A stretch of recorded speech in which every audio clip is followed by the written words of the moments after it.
Hello, and thank you for joining me for another In Conversation with the Royal Butler. And due to your requests, I've also got Shumba, one of the Royal Dachshunds, who's joined me, which is fantastic because at least I'm not talking to myself. And if nobody watches this, at least I've had one viewer and listener as he goes to sleep. Interesting. Anyway, can I just say a huge thank you for all the likes, the comments, the subscriptions. It's fantastic, and I really enjoy this community where all of you get to kind of ask questions, give me ideas. Some of you have given me fantastic ideas, and I will do my best to make those happen. What's interesting is some of the content that you would like isn't even anything to do with the royals. It's to do with other things, and if that is what people would like, then I'm always happy to talk about other areas of my life, other things that I've done as well. So as I said, please keep commenting, keep giving me ideas. Somebody even suggested that I could read anything and it helps relax them. So I took that as a compliment, but if that helps, fantastic. I don't quite know what I suppose I'll end up reading bedtime stories or something, but anyway. As I said, thank you so much for everything. Please keep subscribing. Set the reminder so that you know when these videos go live. You'll be the first to be notified. Keep liking. And as I said, please keep commenting.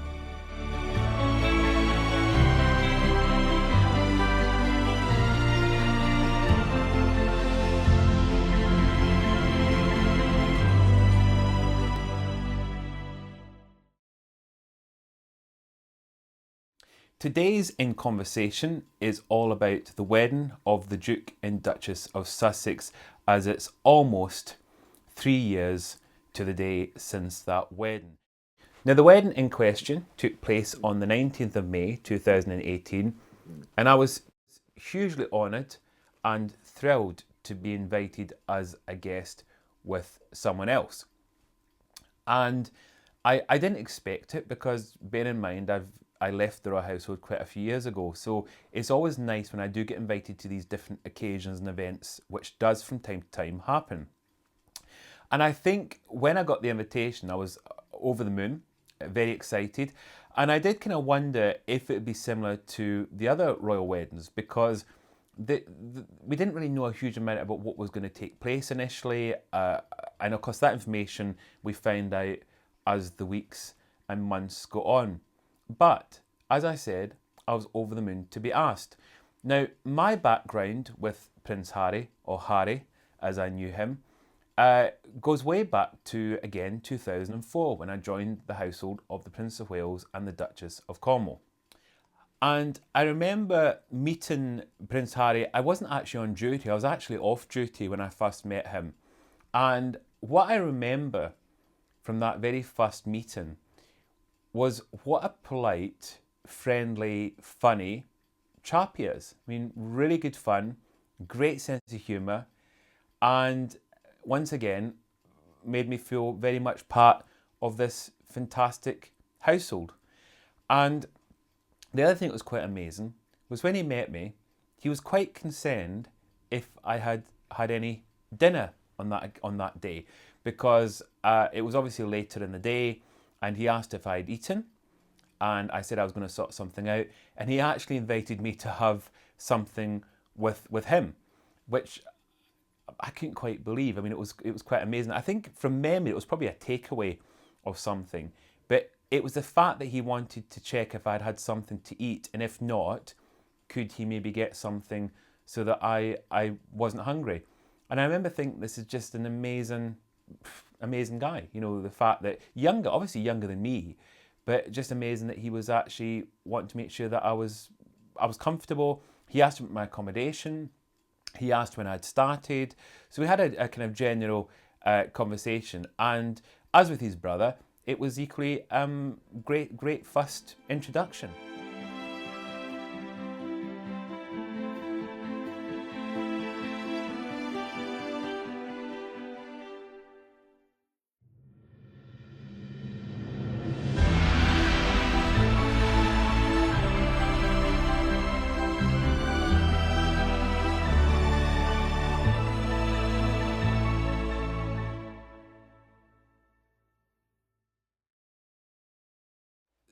The relationship I had with Harry was the exact same with Prince William, because the two of them were always the best of friends. And most occasions, if one was around, the other would be there. So it was very much, as I've said before, they were a great team, they were best friends. And at this point, obviously, the future Duchess of Cambridge was around, but they were a great group. I want to say a great team to be around. Really good fun. And I was honoured to do things for all of them. As I've mentioned before, not because it was part of my job was obviously as a butler for the Prince of Wales and the Duchess of Cornwall, but I volunteered to do things for the younger royals because I liked them. I got on with them. I enjoyed being around them. So I was quite happy to do things for them as and when they required things. And just to give you another kind of insight into Harry and what he was like, he would never ask you to do something that he wasn't prepared to do himself. That was the other thing I thought was amazing about him, because I remember once being with him up at Sandringham on a house on the estate, and this one particular day, I remember him coming into the kitchen where I was, and he went to get some kitchen roll. And I remember thinking, why is he getting kitchen roll? But anyway, so he ended up, he took quite a lot of it, which I thought was quite strange. And I said to him, are you okay?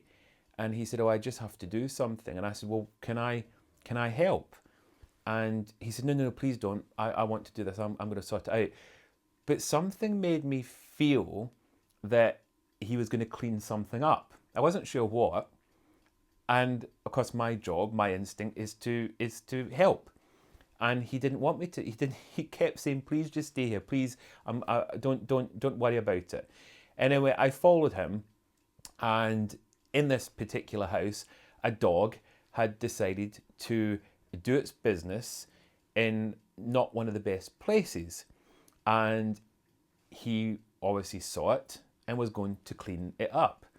And I was very happy to do this, but he wouldn't let me. And it got to a point where we ended up doing it together, we helped each other to clean this up, because there was quite a bit to clean up, if I can say that.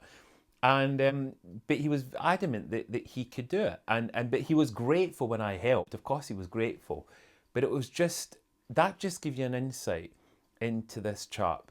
So he's very caring, he's really considerate, and a great fun to be around. And despite everything that has obviously taken place, his relationship, as you've probably seen, with the Queen and the late Duke of Edinburgh was wonderful. I mean, he got on so well with the late Prince Philip, so well. I mean, in some ways, I think that Prince Harry probably reminds the Queen of Prince Philip, I think, personal view, but that's what I feel, because of just the way he was as an individual. And his gran, the Queen, absolutely adores him. And that, I don't think, will ever change. It will never change. And it's the same with his father. His father, without question, again, there's a bond there that I believe will always be there. And despite things that have taken place, and like the rest of you, I don't exactly know what all goes on behind closed doors any longer. But I think the relationship, the bond there will always be there. Well, I hope it will always be there. And the same with his brother as well, because again, it was always the two of them, always the boys, as we used to call them. So that's why I was invited to, I say that's why I was invited to the wedding. That I was invited as a guest, but I obviously had history there. And as I said, it was such a huge honour to be invited. And I'll never forget the day I set off with this other friend. We set off really early in the morning and drove down to Windsor. We probably got to Windsor, it was so early in the morning, it was probably like 6 a.m. Really quiet, because we wanted to beat all the crowds. And I remember we got there just as the sun was rising, with Windsor behind, absolutely beautiful. And we got a car park space relatively easy. And then we walked from the car park up to the castle. And then there was a queuing system. You couldn't just wander in. You had to go through, obviously, security checks, scanners. We've got to be careful, so we've got to go through all the security things. I no longer have a security pass. This other person does. But on saying that, I've obviously been security cleared in the past. So, but you still have to go through the same systems that everyone else goes through. And then once you've gone through, if you come back out of the castle grounds, you'd have to go through the same security system again. So it could be a bit of a nightmare. But they gave us, for me, it was slightly different because I got media passes because I was also working with the media at the wedding. I was doing some royal commentary for BBC News, Sky News, and quite a few international news networks, as well, for those of you in Australia, as well as 60 Minutes. I gave a very exclusive interview to 60 Minutes about my time with Prince Harry.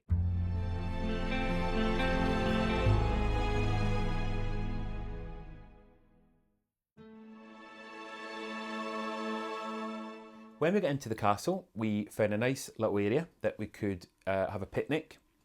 It's not often you have a picnic at a royal wedding, but we were able to have a picnic because I wasn't actually in the actual chapel. I've been in the chapel for a wedding before, which is a conversation for another day. I was on the lawn opposite the doorway where the royals all enter and exit the church. So it's a very good viewpoint. It's an excellent viewpoint. And so I was positioned there with my friend, and then we actually met some other friends who were there as well, including, and I hope they don't mind me mentioning them, but Martin and Claire Murray, who are very good friends from Scotland, and they own the fabulous gin company, Rockrose Gin. Is it a gin company or distillers? I should probably say distillers.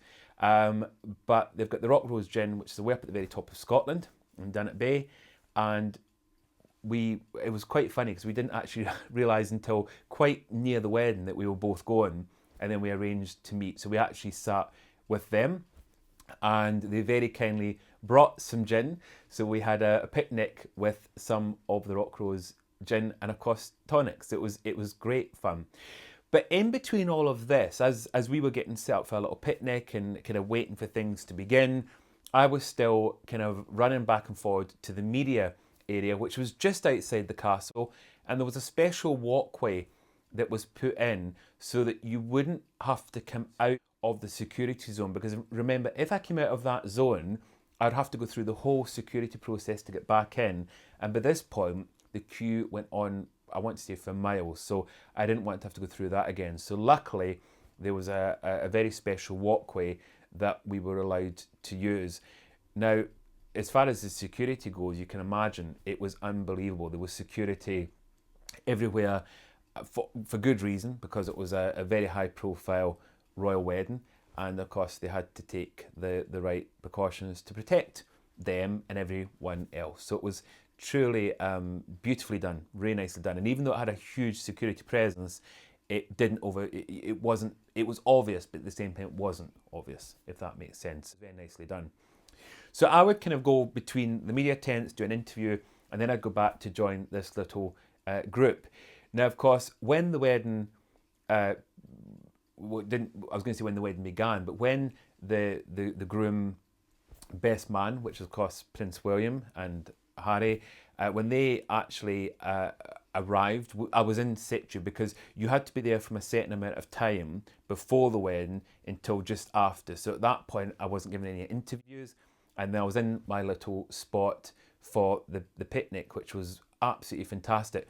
I forgot to mention the weather was just stunning, absolutely beautiful. It was so hot, it was wonderful. I was actually in a suit. I was in a dark blue suit with, I think I had a white shirt and a tie on. And it was, but it was comfortable. As I said, it was warm, it was hot, but I kept my jacket on. I didn't take the jacket off, I kept it on. Protocol and tradition and all that. But great viewing area. So as I said, I was there for when Prince Harry and Prince William walked down from the private quarters at Windsor Castle down to St George's Chapel. And then we saw other guests, obviously, who had arrived before. I didn't see all of them. I saw some of them because, as I mentioned, going back and forth to the media tents. But I was there for the princes walking down.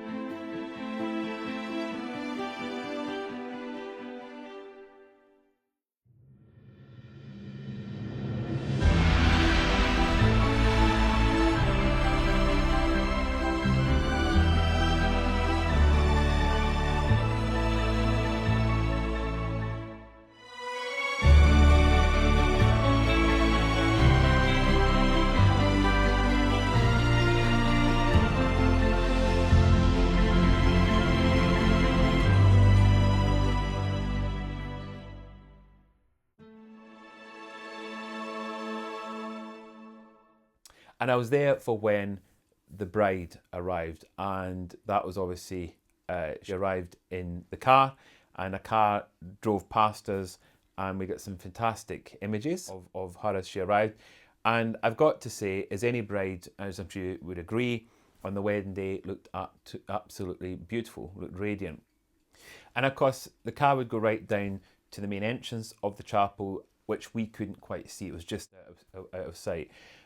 And the other wonderful thing was they had speakers outside, so we could hear everything that was going on in the church. So it was fantastic. So even though we went inside, we were very much part of everything that was going on, and had a wonderful picnic at the same time. And then, of course, the service began. And at that point, we then all kind of sat. We were sitting on the grass at this point, everyone having their picnics. I couldn't tell you how many were there. I mean, there was on the lawn, there was certainly hundreds. Huge lawns, I should mention. We're not talking about a small area. It's a huge area. And I say hundreds, there could even have been thousands potentially. But plenty of space. And it was interesting because in the area that I was in, you had royal secretaries, friends of the prince, obviously ones that maybe couldn't get into the church because the church only holds so many. So it's not huge. St George's Chapel's not got a huge amount of seating. So obviously the great thing was outside, and thankfully with it being such a nice day, you couldn't have asked for, I think, better location. I mean, I was really happy with where I was. I've been inside for a wedding before, and it's very different. It's very different. And as I said, that's a conversation for another day. But for me, it was really nice being outside. And then we enjoyed a picnic, enjoyed our drinks, made some really good friends while we were there. And then we followed the whole service on the speakers.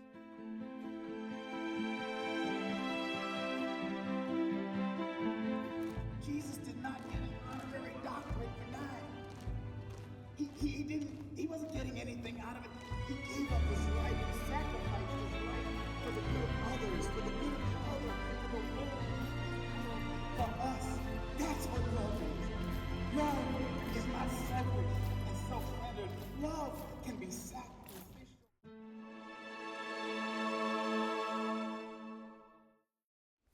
And then at the end of the service, the royals all came out, and obviously led by the Queen and the Duke of Edinburgh and all the other senior members of the royal family.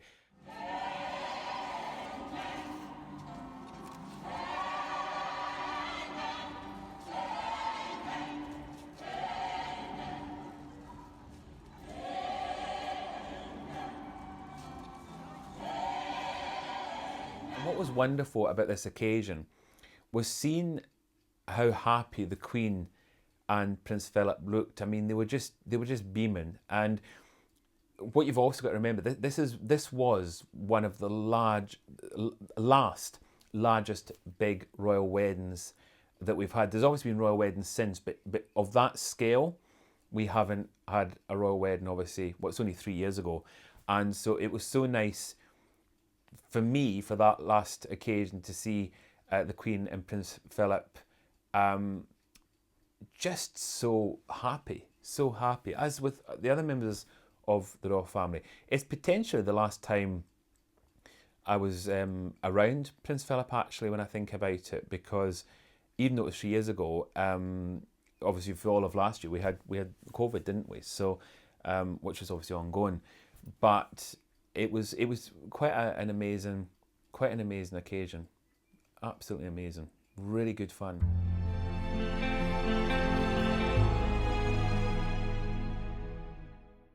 The atmosphere was absolutely electric. Within the people around us, it was just electric, and just so much positivity. Everyone was so happy and excited, and it was just such a feel good feeling. I mean, it was just amazing, and I just loved the fact that everyone was we're all there for the same reason. We're all there to enjoy ourselves. We're all there to support them and their whole family. And it was a real party atmosphere, Really, really good fun.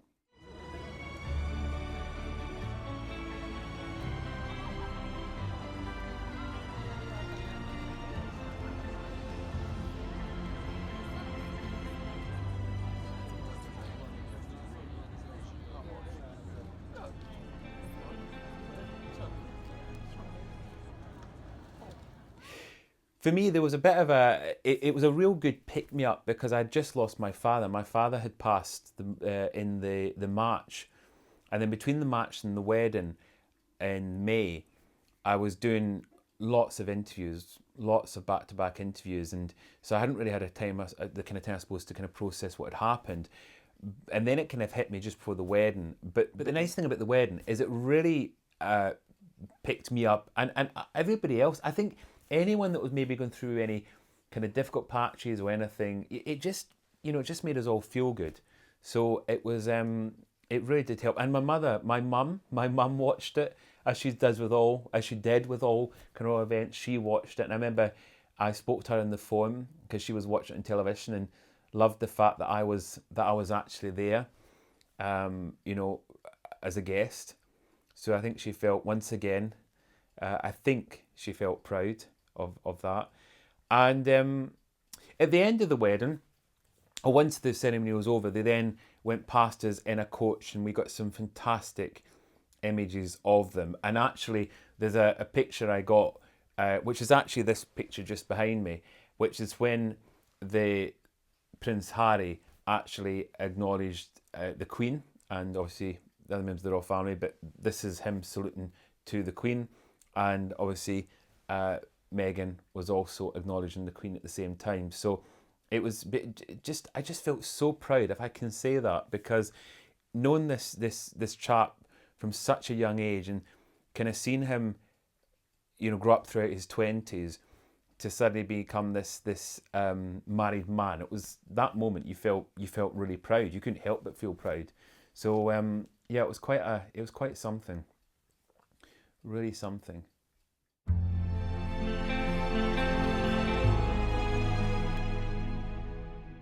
And then after the kind of procession had gone past, the members of the royal family then, the Queen and Prince Philip obviously got driven back to the private apartments for the reception, and other members of the royal family then walked back up. And it was nice to kind of be acknowledged. I forgot to mention, I mean, obviously when they were walking down and walking back, some would recognise us, and you'd get a wave or acknowledgement. It was really, really nice. It was lovely, because they weren't going around. It wasn't one of those walkabouts where they come up and speak to people. It was very much, everything was kind of done a certain way.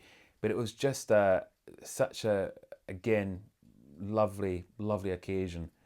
And once it was finished, or once they'd gone, we then decided it was a good idea to get out before the masses.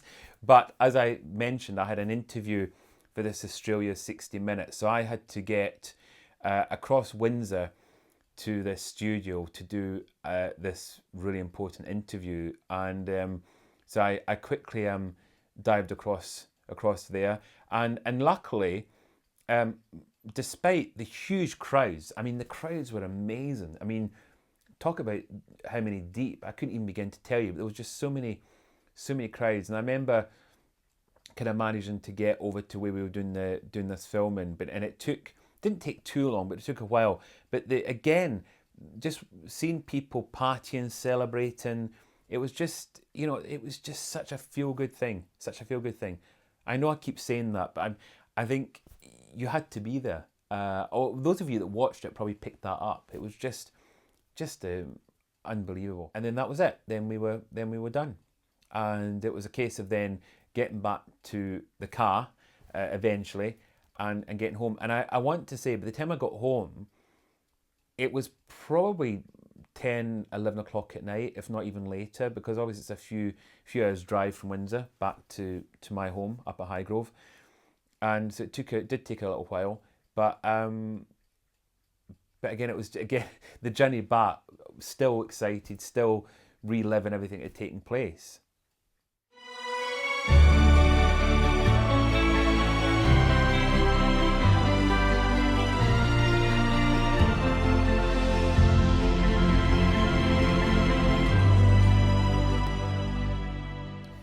Now, on the occasion of the wedding, we were all presented with little gift bags. And this is mine just here. Now, I should mention, these, hopefully you can see that, these were selling just after the wedding on eBay for thousands of pounds, thousands and thousands. But as you can tell, I kept mine. And everything's not still in here, because obviously well, I'll tell you what happened to one of the things, but I think there was a couple of bits that we might have had at the time of the wedding, but I've still got my bottle of water. So there we go. There's the bottle of water. Hold it in front of my face. There we go. There's the service sheet. So there we go. Obviously, this is not the same. The one that we'd have got in the actual church would have been of better quality, but this was fine for us for outside.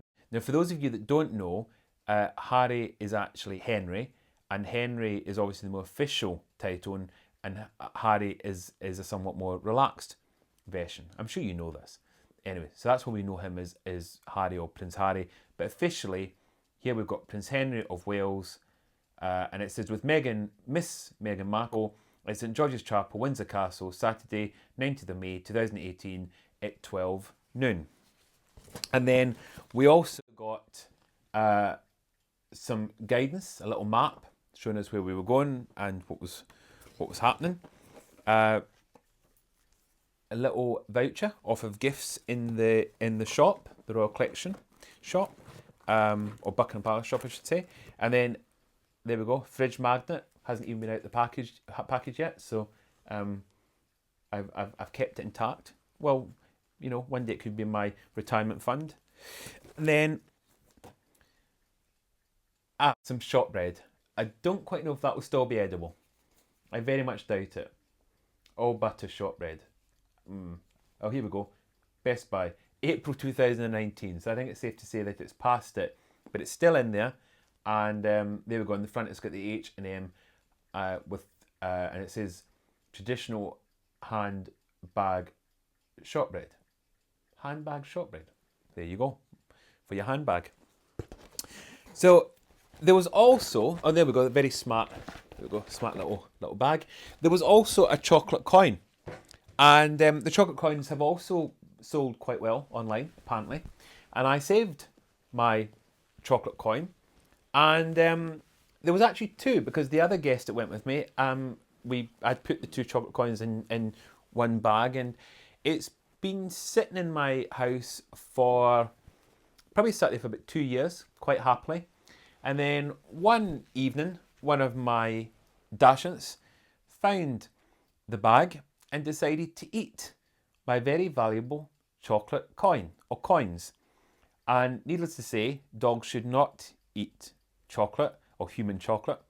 So we had a little trip to the local vet, who very kindly made sure that she hadn't digested obviously the chocolate, because that would not be so good. And she's fine. She was absolutely fine, just so you know. No issue at all. But the vet did find it, because she said, oh, we actually managed to get up some foil, and because it was in foil, which it can mean, it had the H and the M and the crown and everything. And she was a bit confused as to what it was, so I actually explained, and they found it absolutely amazing that she had actually got to enjoy this chocolate crown that potentially could have raised some funds. Just so you know, I wouldn't be selling them. I'm not that kind of person. If I keep something, I keep it as a keepsake. So it was something that I would have kept and shown people over the years. But unfortunately, if you ever do come and visit me, and I do show you this little bag, you now know why there is no chocolate coins in the bag.